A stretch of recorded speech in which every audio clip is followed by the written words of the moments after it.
Hi friends, welcome. My name is Baron and this is my channel where I talk about some book stuff. I'm the Book Baron. Welcome in. We are wrapping up April today. I could not be more excited that this month is over. It's been a rough month for me. I survived. If you're a regular subscriber, you are very well aware of this fact, but I'm really proud of myself because I did still find time to read. I really just embraced the mood reading. I read where I could. It was a lot less physical reading than I normally do. I got into a lot more audiobooks this month as a result. So just a fair warning, if you saw my TBR and you're like, I hope she reviews some of those. I won't be, because I don't think I read any of the book. Nope, 2 of the books. One from last month and one from this month. Nailed it. Yeah, so these are gonna be all brand new. Okay, so with that in mind, I'm just gonna run through all the things that I read. I don't know how many because I didn't want to count because I didn't want to feel sad about the fact that I hadn't had time to read more. Not that I really care about the number of books. Whatever, we'll just move on. First up, a fun surprise, one that's unexpected. Who Moved My Cheese?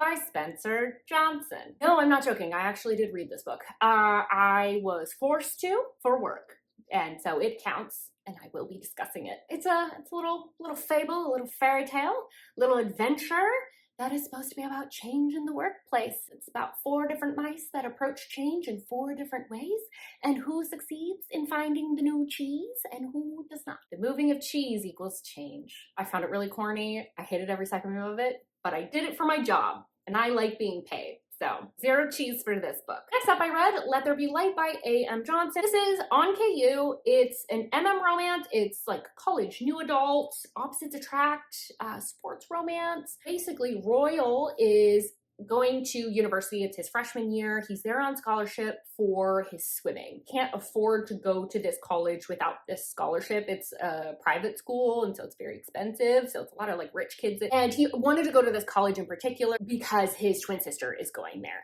And it's there that he ends up making friends with a guy on the swim team, and that guy has a roommate named Camden. And Camden is like a music prodigy. He's kind of awkward because he's just so completely devoted to his craft that he's almost like oblivious to a lot of social situations, has a hard time kind of fitting in. So they end up meeting through his roommate. They start realizing maybe they want to be more than friends. My thoughts on this. This was so sweet. This was so sweet. It's definitely that like first love, puppy love, especially compared to the stuff that I normally read.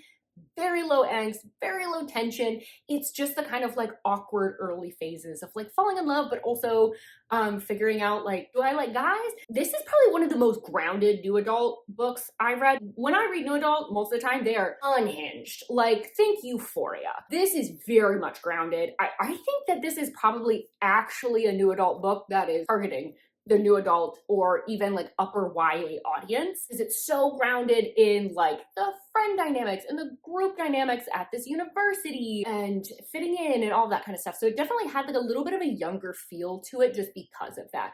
But I really enjoyed this. I thought this was really cute. It was really sweet. I give it 4 stars. Then moved on to the interconnected book, 7 Shades of You, and this follows Royal's sister. This one's MF. It's, once again, new adult college, and this has more of like a mental health spin to it. So Indy has a mental health disorder where she hears voices. I think she has, if I remember correctly, it's schizoaffective disorder. And so she kind of struggles with that. She ends up kind of like channeling that kind of like dark space that her head is in sometimes through art. She ends up kind of becoming interested in her brother's best friend, who is also the roommate to Camden from the last book, named Kai. He's captain of the swim team. He's also a scholarship student. Deals with a lot of family drama. His mom is sick. Tries to just have this like golden boy appearance. He kind of just like shoves it all down. He ends up deciding that he wants to switch majors, so he needs help building up his art portfolio because I think he was either a business or a finance major prior to this. But he sees Indy really as off limits because this is his best friend's not only sister, but twin sister. Once again, this relationship was very sweet, very cute. It mirrors a lot of the same elements from the first book, where it's kind of like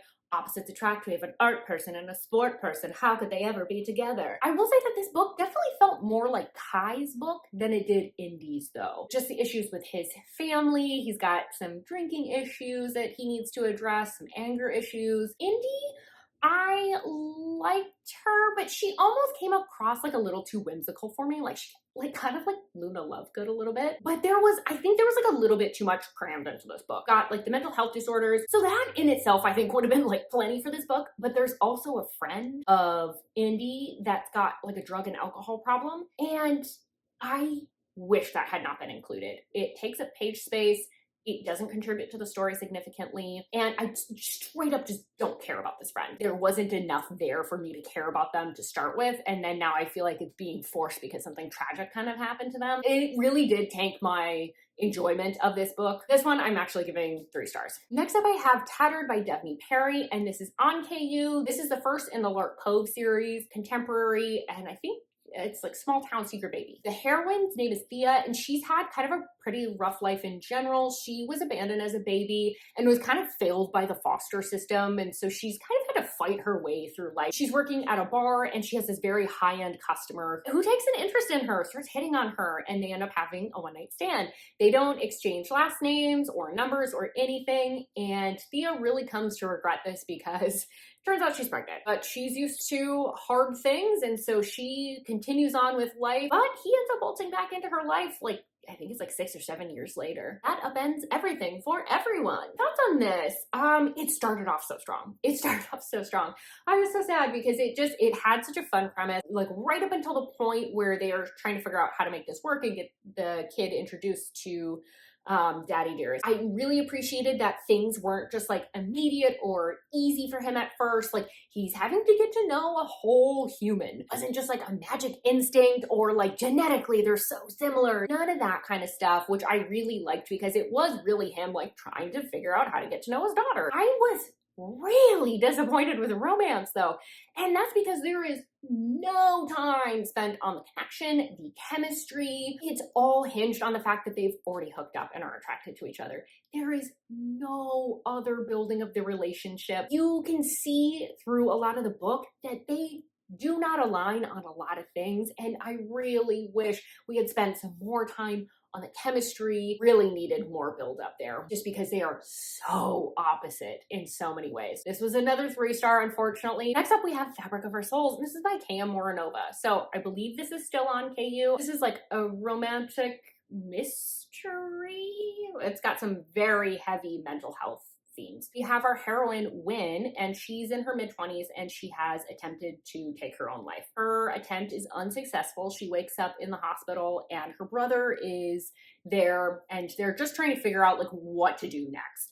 And it's there that she ends up meeting this really odd nurse. It's got a really dark sense of humor, but they end up figuring out what they want to do, and they're going to send her to a place called Harlow Sanctum. This is like a really unconventional rehabilitation center. They don't use traditional methods. It almost kind of reminded me in a weird way of Stonehurst, if you've ever seen that. Obviously, these are nothing alike, but like in my head, that's kind of what I was picturing. But anyway, she arrives there, and she finds out that the nurse that she thought was really odd is actually going to be her roommate. And they're also in the background like piecing together this mystery about some missing patients and what's going on with that. So this book reminds me of like an adult version of the stuff I used to love reading when I read YA books. Like the dark and mysterious guy notices everything about this gal and becomes obsessed with her, even though she's used to being ignored and in the background. She's just disenchanted and melancholy with life. Like every book I read in high school and college had some sort of version of that. So I loved the feeling of that. The main characters, they like claim to hate each other, but you can tell that they like each other, but they don't feel comfortable indicating that they're really interested. So it comes out in these goofy ways where they act like they hate each other, but they are kind of antagonistic, or they know just how to get under the skin of the other person. And there was like this fun kind of spooky vibe. They're in the middle of nowhere and they're at this asylum that's kind of quirky. It did sort of have like almost, I don't want to call it like fanficky, but there was like a little bit of like a wish fulfillment sort of feel where it was like money was no object. It made it fun. It was, I don't say that as like a thing. It's just like something to note about the style of the book. My main complaint, honestly, with this book is that the ending was way too abrupt. I really liked everything else, even though it's like certainly not perfect. A side note, one thing that still makes me gag and like full body cringe, and it was said as dirty talk, and I still just like, I cannot express to you how much it bugged me. They are in the act. They're getting down and dirty. I can't hold the book and talk about it. As a part of his dirty talk is like, oh, I'm gonna pull your IUD out and get you pregnant. And I was like, no. I threw the book across the couch when I read that line. Oh my God, can you imagine how painful? I'm traumatized thinking about that. Oh my God, it gives me full body shivers. It doesn't even give me the ick. I straight up feel sick when I read that line. I just, Anyways, the rating is 4 stars and I'm gonna move on. Next up, I read Freeing Luca, which is the second book in a Alien series. I'll put the title up here. I don't remember the name of it for some reason. It's on KU. It's definitely a series you want to read in order, and it's like a sci-fi aliens romance. Our girl Alice has been kidnapped and brought to this planet, and these aliens are basically trying to figure out why they're having reproductive issues. Their birth rates are really low. Humans are genetically very similar to them, and so they're trying to run experiments on them to find the cure. So Alice is one of these women, and she is trapped in this hellhole, and she ends up kind of getting paired up with Luca. And Luca is a former researcher who was also researching this in a very traditional setting, and then somehow kind of got roped in with these guys that had more nefarious experiments that they were doing. Before he could kind of raise the alarm and be like, hey, I think something's wrong with these guys, they took him captive as well. Eventually they are able to escape, and now Alice has got to figure out how she's going to live on this planet because she can't go back to Earth. And does she want Luca in her life or no? I enjoyed this one. It definitely mirrored a lot of the things that happened in, what is the name of the other book? Oh my God, my memory is gone. With the stress, brain ejected. I have no memory. Something with Theo. It mirrored it in a lot of ways because it's like there's that initial chaotic beginning, fighting to survive, and then they've got to adapt to life on this planet. Didn't like this one as much as the first one, but it was still good. I liked getting more stories on this planet. I liked this series. I had fun with it, but I think because there wasn't as much time spent with them together and really effectively communicating, I felt like the relationship development was lacking a little bit more in this one. I'm giving it 3.5 stars because I still really like the series. Then I moved on to the third book later in the month, but I'm going to group it here. All the same stuff. It's on KU. It's the third book in the series, SciFi Alien. This one, Lily is part of that same abducted group, but when she was freed, she ends up bolting into the forest instead. So she is surviving in the woods with another gal named Alex. Eventually they become separated, and then she is trying to go about finding Alex. And then this big teal alien is dropped from the sky basically into her encampment. This guy's name is Verico, and he was involved in helping free the humans that they keep finding in these different locations. Although they have some communication issues and she's a little leery of him because they've got that going on, she decides to trust him. I really loved the beginning chunk of this book, 75% of this book. I love books that are people trying to figure out how to survive off the land, having to get creative with problem solving, accidentally ending up in situations where you don't expect them to turn sexy, but sometimes they do because we have to keep our clothes dry. So I guess in order to cross the river, we just have to take it all off. I really like books like that in general. And that is what most of the book is. It's just those two in the woods. Where I started to not like this as much and I got really annoyed was with maybe the last 25% of the book. They get to civilization and you find out that Verico has been withholding some information from Lily, and so they are just having lots of issues for the last 25% of the book. There's a lot of things where I was kind of ooh, we're getting really bad at communicating with one another. Why did I do that? I just didn't like that last portion nearly as much, and that really tanked my enjoyment. If it had just been that first part, oh my God, favorite book in the series so far. But I'm sticking with the 3.5 rating because that ending really killed it. Next up, we have My Life in Shambles, and this is by Karina Halley. This is a standalone that's on KU. It was one of my priority reads for this year, and this is an emotional contemporary with some fake dating. I don't think there's really any other tropes. Valerie decides that she wants to start saying yes to more things because she's pretty controlled in the way she lives her life, but she's kind of at this juncture where she lost her apartment, lost her fiance, lost her job, and she's like, you know what, I'm gonna start saying yes, get out, do some more things, now's the time. She ends up going to Ireland with her sisters on a girls trip, and this is over the New Year holiday. This is where she ends up running into Podrick, and she doesn't know who he is. He is a famous rugby player. They end up having a really good New Year's together, and then he's like, you know what would be crazy? Is if you came with me back to my hometown to visit my ailing father and pretended to be my fiance. So my thoughts on this, I loved all the side characters. It's all different versions of like these tough but loving people. Some of them are a little bit like gruffer than others, flawed but well-meaning, and so I really enjoyed the cast of characters that we had. Also, for anyone who's a fan of Fawlty Towers,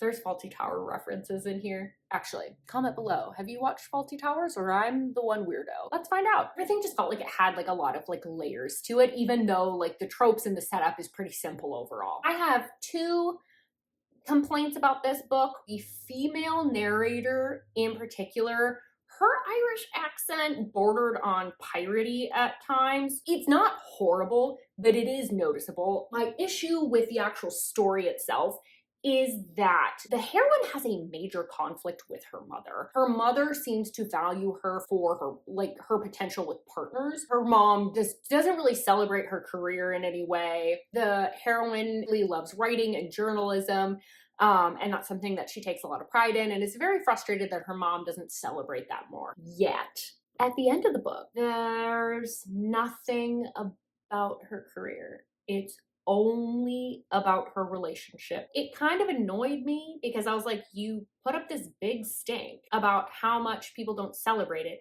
and then the character herself didn't celebrate her career. Now I'm like, did I miss something? That just seems like such an obvious flaw in the story that I'm like, I must have missed something. I don't know. It really bothered me. I rated this 4 stars because I did overall really enjoy the book. So I need to take a break because I am overheating and I need to eat. I'll be back. Excellent. Cool transition here. Not really. I don't know how to do those. So it's a couple days later. I took a break and then forgot I was filming and just carried on with my day. Went to edit and realized I need to finish filming. Whoops. Next up we have Carved in Scars, and this is by Elle Mitchell. This was our pick for Tainted Love Book Club this past month. It's on KU, it's a standalone, it's a high school bully romance, best friend's brother, opposites attract, dark romance, what else? Like lovers to enemies to lovers, there's a mystery. Our heroine Allie has had kind of a rough life. Kind of all culminates when her mom ends up getting arrested. So she has to move in with her aunt and uncle who live in Washington State, and from the outside they seem like a better option. They're a lot more stable, but there's a lot of stuff going on under the surface that's not so great. This is when she starts encountering Devin. Now, Devin is a stepbrother of Allie's very best friend at this new school. He becomes fascinated by her because she's not really like a lot of his other stepsister's friends. And so he's trying to figure out, like, why are these two friends? It doesn't really make sense to him. And he just becomes really infatuated with her because Darcy is Allie's friend, and because of Allie's home life, they really keep their budding relationship pretty low-key. But this all gets upended when they end up finding a body. This ends up leading to Devin being arrested. Not to worry, he does get out. Unfortunately, though, he does blame Allie for this, and so he is hell-bent on getting revenge. I want to start off by saying I realize this is in no way a perfect book, but this was one of those that just hit absolutely right and at the perfect time. It's so like teenage, like hormones, angst, and I just love that kind of stuff. So this perfectly encapsulates this. It kind of reminds me almost of like Pretty Little Liars in a way, because you've got like the secret relationships and sneaking around, but also something's happened. There's a little bit of a mystery. So that just really gave a lot of like atmosphere to the book as well. I was just like absolutely sucked in from the very first chapter. I was taking notes for a book club and I was like, oh my God, like this is so good. I was so fascinated straight off the bat. Now, I will say I'm very good at guessing twists. I was able to guess this one, but I think because there was so much more information and so much more going on that I couldn't quite guess the details of, I actually didn't even care. That mystery did still keep me flipping the pages. Like I wanted to know, I wanted to confirm my suspicions. I will say the pre-arrest timeline, that one at times, if I was to get really nitpicky, a little bit corny. It felt like a little bit too insta. The admissions came too quickly. The reveals of deep secrets were very fast. But that other timeline, after he's been arrested, oh my God, we almost needed that so that you could see how bad it gets and also how he uses that information in his bullying tactics. Because whoa, is he vicious. Oh my God. Some of the stuff was just so humiliating and soul crushing. I don't know what else to say about this book. I really had such a good time with it. And this really came at a great time because I was having such a hard time focusing on any books. You know, like when you're reading and you just lose touch with reality, like you're so like zoned in on the book that it's almost like waking up from when you've been sleeping and you're like, I didn't realize I was in an altered state of consciousness. So I'm giving this 5 stars. Again, I know it's not a perfect book, but like in my heart it is, because I can't stop thinking about it. Next up, I read Unloved, and this is by Katie Regnery, something like that. This is on KU. It's a standalone. It's a contemporary romance. It's got more of like a romantic suspense feel. So Bryn is our heroine, and she ends up tragically losing her fiance, and she's really been struggling to find closure. He was a really avid hiker, and there was this mountain that he really loved to hike, and she decides that the way she's going to find closure is by hiking this mountain and burying his cell phone, which is kind of like the last tie she's really got to him. The hike does not go according to plan. She ends up very severely injured, and she is rescued by a man named Cassidy. Cassidy, he's a recluse that lives in these mountains, and we find out why he's reclusive is because his father is a serial unaliver, and him and his family, not that they were run out of town, but they sort of realized that their welcome was worn out, and so they ended up going to live with his grandfather, who lived a very off-the-grid lifestyle. And he has taken this up and vowed to continue to live away from people so he doesn't end up becoming like his father. I felt like for the romance, the instant attraction felt like a little bit too much. They don't act on it, so there is still like a build-up, but it did remove a lot of tension. I will say I loved both the characters. The hero is just the freaking sweetest, and he's so giving and so kind. And the heroine, because she's going through this like grieving period, but she's also got this like tenacity and this fearlessness that I really liked. And even though she's like not like, doesn't like hiking, she's persevering through these conditions because she's like, I have to do this for him. I loved that they were also living sustainably for part of this, living off the land in the middle of the I always say that. Fun fact about me, instead of saying in the middle of nowhere, for whatever reason, I always say in the middle of the nowhere. I know that's wrong. I only know this because when I edit videos, I hear myself say it all the time. I know that's not correct. Why is that what comes out of my mouth? I digress. And I think it really strips down a lot of the characters down to their personality, and that really has to shine through, and the connections gotta shine through. But ultimately, I felt like this was just like a little bit too fluffy for my taste. And I think that's just a personal taste thing. Like, I think if this book in general sounds good to you, you'll probably really like it. It's really well written. It's just, I think it's just not my speed. The suspense plot line, parts of it are just like too bizarre to even have guessed or predicted. Like, to the point that you're a little bit like, really? I struggled with rating this. I think I'm gonna stick with a 3.5. All right, I'm gonna try and be so fast.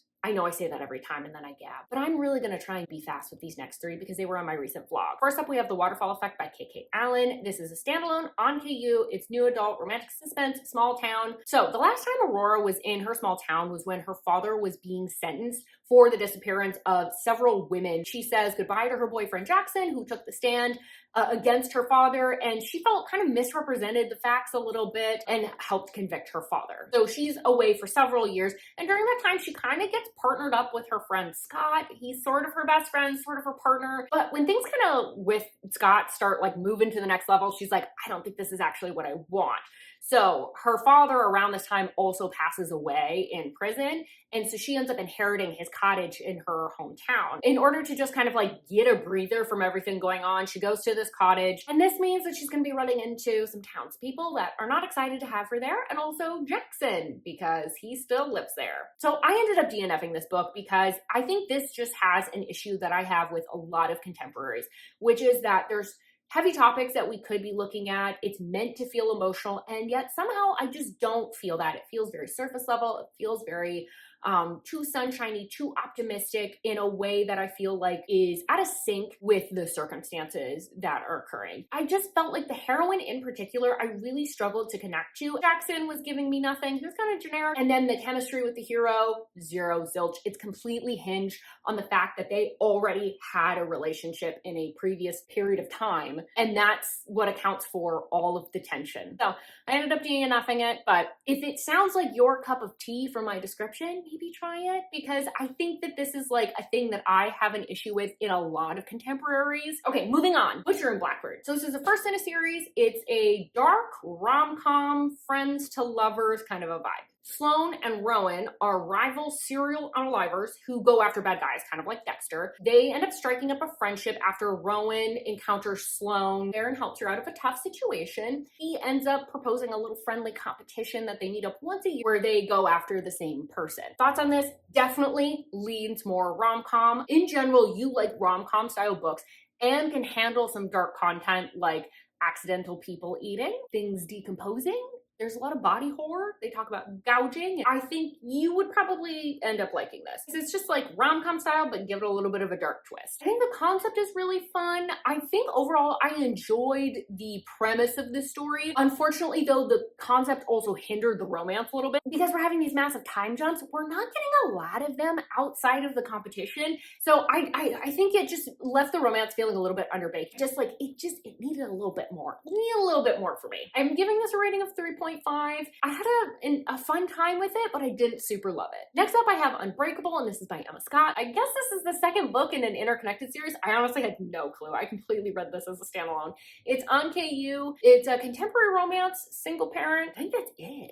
I don't think it really has any other tropes. But basically, we have Alex, and she has this budding career as a lawyer. She kind of is one of those meticulous people, right? She's got her career planned out. She's got her love life planned out. She has like the right sort of friends. And in general, she's pretty happy. That is until she goes to the bank during her workday. Some bank robbers enter the bank and take everyone in there hostage for 3 days. And it's through this ordeal that she ends up meeting Corey. He is her opposite in a lot of ways, in terms of like the type of life he has. It's pretty messy. He's fighting for custody of his kid. He's struggling to make ends meet, but they realize that like kind of deep down, they want a lot of the same things out of life, and they really lean on each other during this really stressful and horrible time during the robbery. But after they make it out, they both realize they've been altered. Alex especially really starts reevaluating what she wants out of life. Thoughts on this? So the bank robbery portion does take quite a bit of the book. It was helpful in this book to take the time because you do need to feel that emotional impact, the fear, the stress they were under, how this changes how they think about things. And then I think it was interesting seeing the characters balance what they want out of life afterwards and how they've been changed by this robbery with the things that they wanted before. I will say my biggest gripe with this book is that I think the heroine stayed with her fiance for way too long. There's cheating in here that's just crappy for the hero and for the fiance, but I'm giving this a rating of 4 stars because overall I actually had a pretty good time with this book. Finally, I have an arc that I read, and it's Make Me Pretty by Marie Anne. So this is on KU. It's the first in a proper series. It's dark, high school taboo, foster brothers, hate to hate while also knowing each other biblically. Yeah. We have Abel, and he's been absolutely failed by the foster system. He's kind of bounced around between homes. There's a lot of horrible things that have happened at these homes. Abel is sort of this like punk kid, rough around the edges, doesn't really care what anybody thinks, and he's just trying to find his footing, trying to survive, trying to make it through high school. But after one particularly horrific incident, he is pulled out of yet another home, and he is placed in the home of a classmate. And the classmate he ends up in the house of is Paris. And Paris is like the golden boy. He's the star of the basketball team. He's got this barely restrained anger. He's just trying to do everything just so, but he's just simmering. He's just always a little bit angry. And the two of them being in a house together, it's explosive. They almost are anti any homeostasis. They don't want to figure out a way to coexist. I don't want to say too much more about it. You'll just have to read it, but it is so toxic. I did get an arc of it, so I do have reviews of it up on Goodreads and also on my Instagram and Storygraph. So if you're really curious, you can go check out some of my initial thoughts, but I kind of want to hold back the rest of them just because I want to talk about them on our live show, because this is our Tainted Love Book Club pick for May. So on May 22nd at 6 p.m. Pacific time, we'll be talking about this book on Nikki's channel. So I do have a link and all the details in the community tab here on YouTube. You can also find everything on my Instagram. Read it because I want to chat about it with you. So I just had to pop back in, and I didn't know where to put this because after filming and editing this entire video, I realized I forgot a book. And I saw it on my nightstand and I was like, shit. I completely forgot that I was reading this. Wild Love by Elsie Silver. So this is an accidental and very soft DNF. I got an arc when I was like maybe 25% in, so I just never finished. Ford is the hero for this book. He is Willow from Chestnut Springs' brother. He's been pretty successful in the music industry. He's starting a record label, so he's back in his small hometown. Ends up running into his best friend's sister there, who's kind of hit the skids. He's kind of always had a thing for her, so they're both back in town at the same time. And then he also finds out that when he was donating genetic material when he was like 19, that said genetic material produced a child, and that child now needs his help. So he's sort of a single parent. I will say that setup, it makes no sense to me. Like I have no buy-in with that setup. That said, if I ignore that part, I didn't really feel one way or another, which I think is why I kind of forgot that I was reading it. So I'll probably get back to this at some point. Sorry, this video is such a mess. Would we expect anything else from me? No. That's all I've got for you. That's my wrap up for April. So let me know if you've read any of these books. What were your thoughts? What did you read in April that you think was so good you want to tell everyone about it? Did you have a DNF? Did you have anything that was bad? I want to know how your reading went in April. So with all of that, thank you so much for being here. Thank you for putting up with my horrifically inconsistent upload schedule. I will be getting some consistency in a couple weeks, I swear. We're so close. We're so close. We're almost on the other side, guys. Don't forget to like this video if you liked it. Subscribe if you want more content from me. And I really, really hope that I see you on my next video. Bye-bye.